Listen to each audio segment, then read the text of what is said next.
There are four big lies you are told, and let me tell you what they are. The lie of money, the lie of majority, the lie of power, the lie of knowledge. These are the lies you need to be aware of. In this surah, there are four main stories. The story of the young man in the cave, number one. The story of Dhul Qarnayn. The story of Musa and Khidr. The story of the two men and their gardens. And these four main stories represent four types of lie that we take. Four types of deception. We get deceived, we get cheated into them. And that's why this surah is about deception. How to not be cheated. How to not be deceived. What are these four deceptions? The first is the deception of the crowd. When a large number of people are doing something, you think, let me just follow them. That is the story of the young men and the cave. They were not deceived by the majority. They were not cheated. They did not accept a lie because everybody believed it. Number two, the two men and their gardens. It is the deception of wealth, of money. And thinking that this money is from you, and this money is going to be good, and these material things I buy, this is going to give me happiness. This is a lie. The third is the deception of knowledge. The story of Musa and Khidr. When we learn something, we think that now we have become righteous. Why? I heard Sheikh said something, I wrote it down. I have some ilm, I memorized the Quran. No, this is a lie. This knowledge is an evidence against you on the Day of Judgment, unless you act by it. Do not be deceived by knowledge. And the last, the story of Dhul Qarnayn, is the deception of power. Dhul Qarnayn, his power extends across the earth, from east to west. He has a huge empire. But the important thing about this man is he was not deceived by his power. It did not make him arrogant. It did not make him proud. It did not make him take the rights of others. When we get a little bit of power, we own a shop, we become counselor, X, Y, Z, a little bit of power, we start to oppress the people below us. Even a parent will start to oppress their children. This man, he has the empire from east to west, but he is fearing Allah because he is not letting himself get cheated, deceived by power. And so this surah, many people wonder, what is the relationship between this surah and protection from the Dajjal? There's four stories, four deceptions, four lies we are told. The deception of the blind majority, the deception of money, the deception of knowledge, the deception of power. If you can overcome these four deceptions in this life, the Dajjal stands no chance against you when he comes.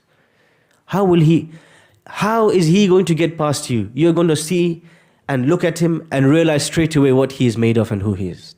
But if you get sold, if you get deceived by a little TV advertisement, the Dajjal you're going to be a piece of cake for the Dajjal.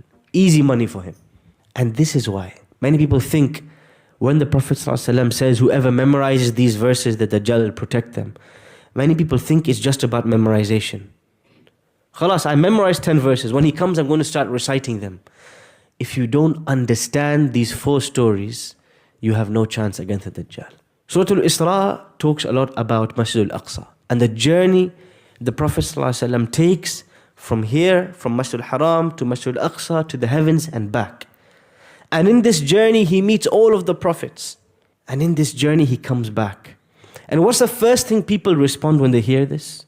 Muhammad ﷺ is, they say he's lying. He's deceiving us. Surah Al-Kahf comes to say, he wasn't lying. But there are four big lies you are told, and let me tell you what they are. The lie of money, the lie of majority, the lie of power, the lie of knowledge. These are the lies you need to be aware of. Muhammad ﷺ is truthful. This whole surah, one of the biggest focuses, again, start, middle and end, a focus on the Day of Judgment.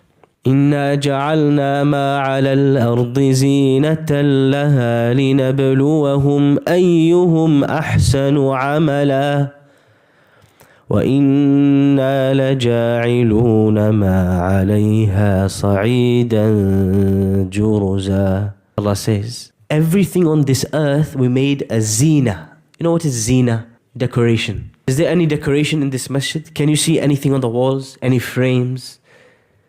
Not really. Masjid is not a place for a lot of decoration. But if you go to your house, if I take out all the decoration, I remove the frames, I remove the bukhur stand, I remove this and this, can you still live in your house? Yeah, of course. The decoration is just the toppings, something nice to look at. But it's not the core reason your house exists. You have a bed, you have a roof, that's the main thing. You have a kitchen to cook in. The decoration is a bonus, it's an extra. Allah says, we made everything on this earth a zina. It's decoration. It's beautiful, but if I removed it, you can still live your life. So what is all this decoration for? These cars, this wealth, these clothes, these families that we have. What is it for? لِنَبَلُوَهُمْ, to test you. أَيُّهُمْ أَحْسَنُ عَمَلًا, who is going to be the most best, the most beautiful in their deed. وَإِنَّا لَجَاعِلُونَ مَا عَلَيْهَا صَعِيدًا جُرُزًا, and we are eventually going to make everything on this earth dust. We will destroy everything. That means there is another lie, the fifth lie, the dunya that we live in. This is the biggest lie. Somebody is extremely thirsty in the desert. They're walking in the desert. They have been in the heat, 52 degrees Celsius for 5 days. 5 days, no water. Suddenly in the distance they see a lake, a big lake. They start to run. But as they get to the lake, they find nothing was there. They call this the mirage. When you are so thirsty, you start to see things that are not even there. You start to imagine things that are not even there. It's a lie, but as you get closer, you realize it was a lie. From afar, you thought it's the truth. This is this dunya, this world we live in, and its pleasures, and its brands, and its material goods. It is a lie. From afar, we think that's what I want, but as we get closer and as we taste it, we say, the pleasure was only temporary. The fifth story hidden in Surah Al-Kahf is the deception and the lie of this worldly life and its pleasures. And Allah is telling us the real life and the real pleasures that wait for us are in the afterlife. So we have to push away this lie. We cannot be deceived by the advertisements, by the signs, by everything trying to pull us to drown in this world. Allah is saying, no, don't drown. Take one glass of water and keep moving. This is what Talut said to when he was on his journey with his soldiers. We are coming to a lake. Whoever is thirsty, take a little bit of water and keep moving. Just keep moving, don't get distracted. But then you start to drink. The water is so sweet though. The water is so delicious. And you stay there.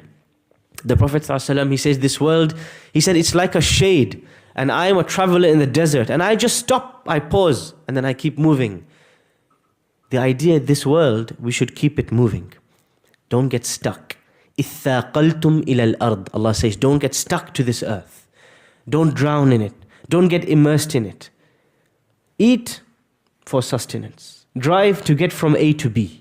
Wear clothes for the beauty, for the blessings of Allah. But keep it moving. Do not think that this world lasts. It's a very important point as we look at what's happening right now. This world is a test. It will pass. Houses are being destroyed. Well, everything will be destroyed. وَإِنَّا, Allah promised us, لَجَاعِلُونَ مَا عَلَيْهَا صَعِيدًا جُرُزًا. If not today, tomorrow, everything will be dust. Get used to the dust. وَكُلُّ الَّذِي فَوْقَ التُّرَابِ تُرَابُ. Everything above the dust is going to be sand as well.